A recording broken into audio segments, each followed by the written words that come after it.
New Year's 2000. Turn of a new century.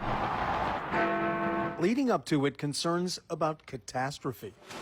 I encourage all Ohioans to be vigilant about their own personal safety. I remember at that time it was whether all your emergency services will be gone, your electricity and so many day-to-day activities would be affected. Payroll. We were very concerned how it would impact cities' payroll. Now, this is not one of the summer movies where you can close your eyes during the scary parts. The problem was a computer glitch focused on just 2 digits. When the year flipped over to 00, computers at the time could not process the change. So the program would go haywire because it just would not know whether it is 1900 or 2000.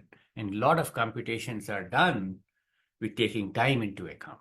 People were stockpiling food and water banks, reassuring customers they were addressing the problem. The federal government spent more than $8 billion on prevention. It was real.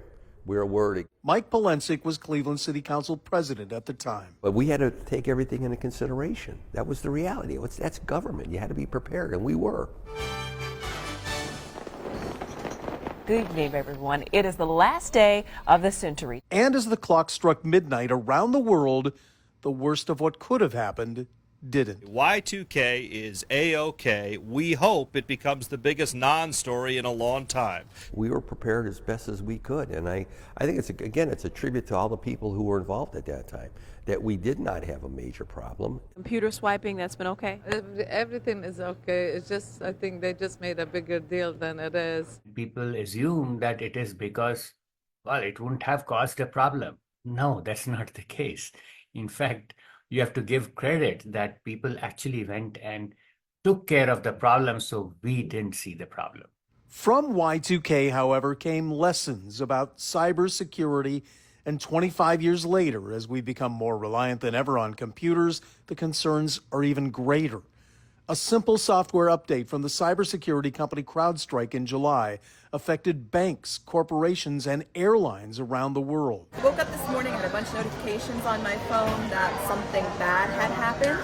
Then I went to Starbucks and it didn't take my card, so I knew something was up. The city of Cleveland was partially shut down by a ransomware attack on its computers in June. You're seeing this happen all across the country, from city governments to large Fortune 500 companies to large healthcare systems as well. My sense is we are almost getting to that in the AI world as well, with all kinds of biases and people scared about computers making decisions which the humans will not be able to override. Concerns that make Y2K seem minuscule, though that episode was an awakening to how dependent we are on computers and how being vigilant is more important than ever. You always have to plan for the worst and hope for the best.